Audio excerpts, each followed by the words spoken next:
Hello, everyone, and welcome back to Queen Elizabeth, A Day in Her Life.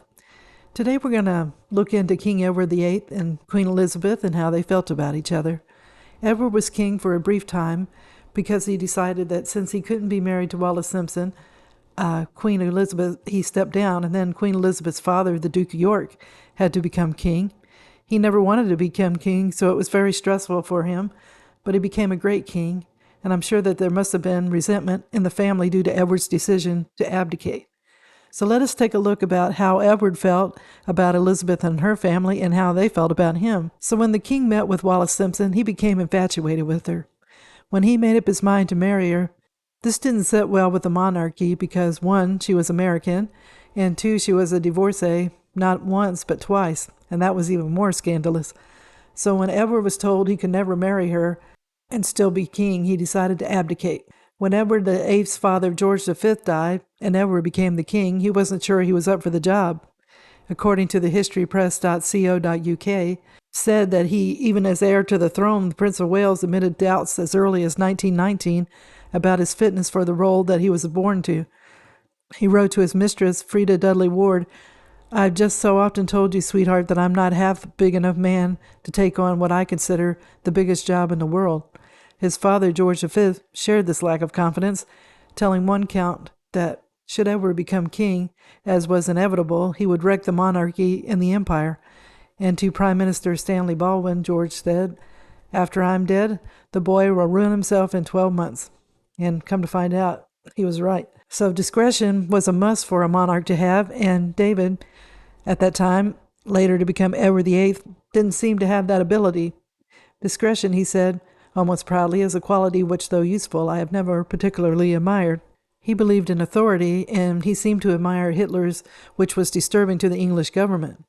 Edward made little effort to hide his sympathy with right-wing authoritarianism. "I see we are to have a fascist king, are we?" one Labour MP told Prime Minister Baldwin. A month after taking the throne, Edward seemed to be very careless about leaving sensitive state papers laying around, and Edward would leave them lying around his Fort Belvedere weekend retreat for anybody to see. Among those socializing with the king were Italian and German diplomats, so that wasn't very good. And he was sharing highly sensitive documents with Mrs. Simpson, discussing their contents with her. Interception by intelligence services revealed the French and Swiss embassies in London were reporting to their governments on her influence over the king. And Foreign Secretary Anthony Eaton, Vansart said, believed she was in the pocket of the German ambassador. The security implications were obvious. The English establishment had their golden opportunity to get rid of him when he began to insist that he had to marry Wallis Simpson. He reluctantly left the throne, but he was probably relieved to leave the position. So how the family felt about the abdication. Edward had not been in touch with the Windsor family for 10 days. Queen Mary, his mother, had a note sent to him that said the morning papers were upsetting, and she hadn't seen him in 10 days, and would he look in sometime. And Bertie, Edward's brother, was with her. And according to the book, The Windsor Story, an intimate portrait of the Duke and the Duchess of Windsor, the king said he didn't mean neglect by his aloofness. He said, "I have no desire to bring you and the family into this. This is something I must handle alone." So Bertie, he was upset by all of it, and he wrote in private reports. David said to Queen Mary that he could not live alone as king, and he must marry Mrs. S., and then he had dashes after that. A dreadful announcement. He couldn't even bring himself to write down her name. So it was then that Queen Mary and Bertie realized that Edward was going to abdicate. So Edward, he was obsessed with Wallis. Wallis seemed to have a hold on Edward. He counted on her when transacting with his daily business. Lady Diana Cooper noticed it too. She said she was his oracle. He never disputed her. If she had said, "David, I would never dream of marrying you," he probably would have accepted it meekly and stayed on the throne. Edward had no regrets about leaving the monarchy, but he was suddenly aware that he didn't know what was going to await him, but he had to leave England, and it left him feeling nervous, and his hand shook. So the brothers, they'd always been close growing up. David had protected Bertie from their father, who had a quick temper and expected a lot of them.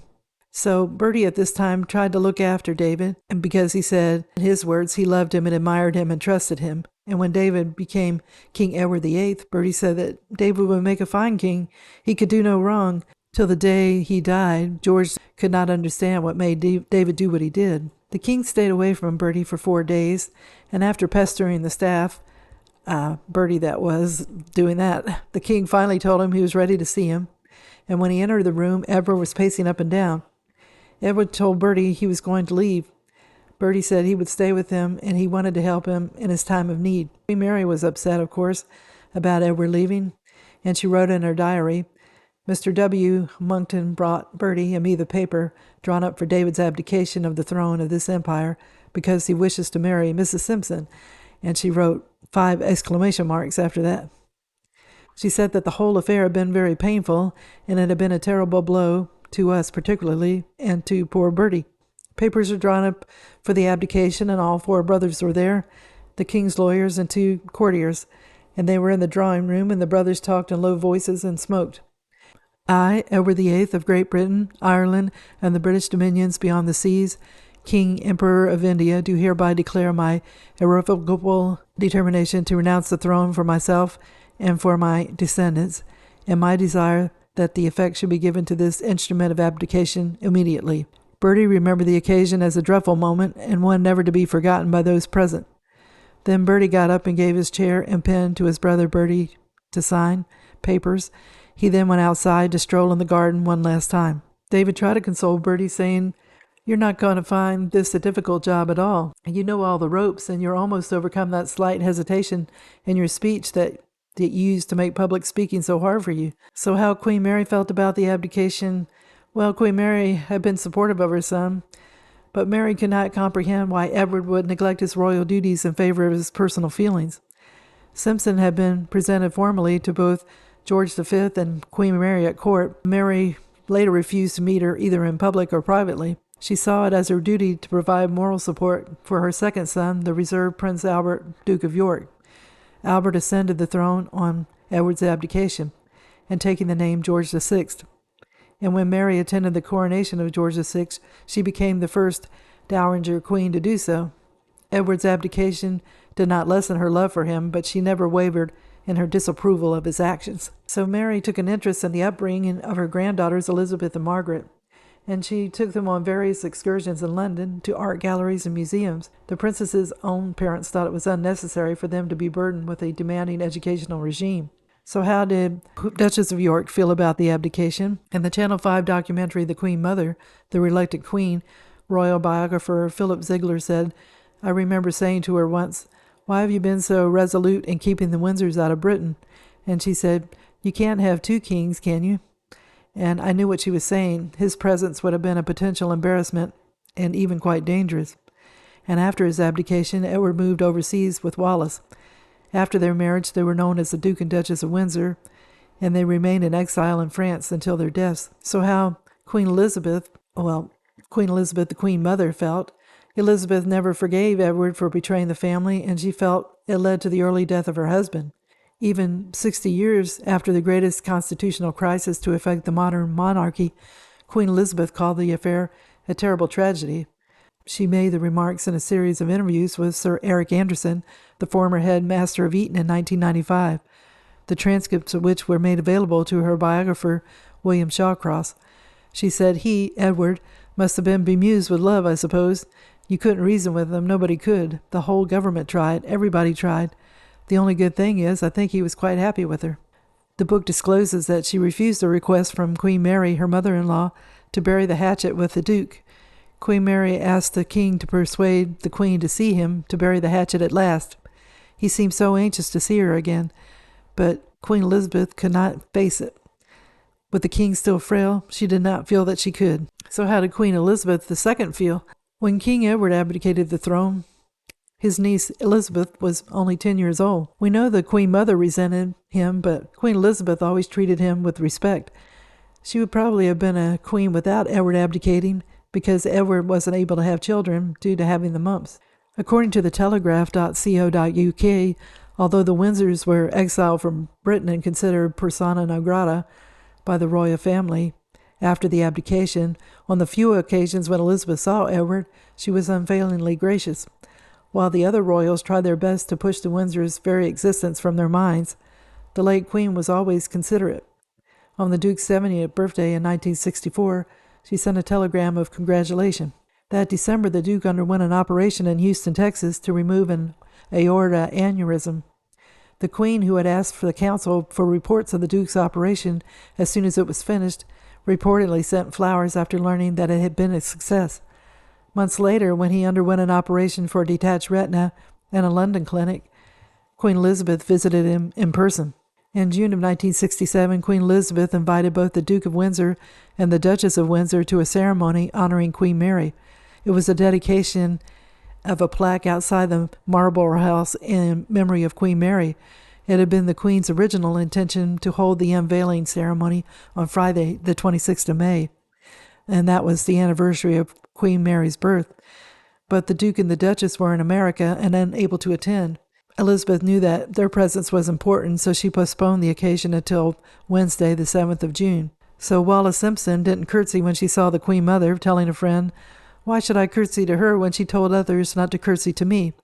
And when Elizabeth II walked past the royal lineup, the Duke bowed his head deeply, and the Duchess curtsied.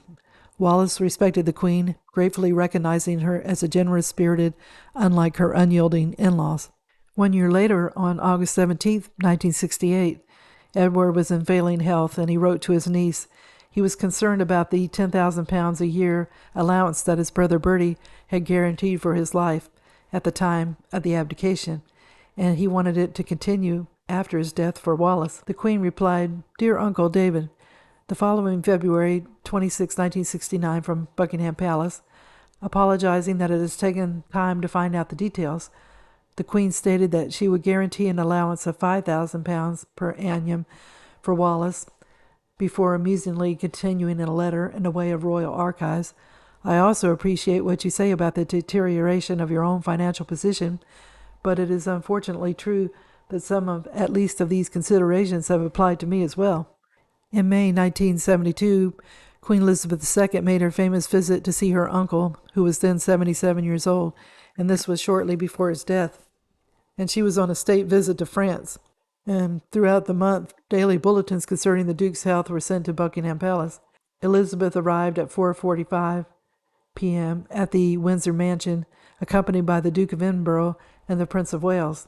The Duchess personally served her husband's relatives tea in the library, before taking the Queen upstairs to say goodbye to her Uncle David alone. The Duke had insisted on getting dressed to receive his niece, and it was a Herculean effort considering how ill he was. And when she entered, Edward rose slowly, summoning every last bit of energy to bow to his Queen.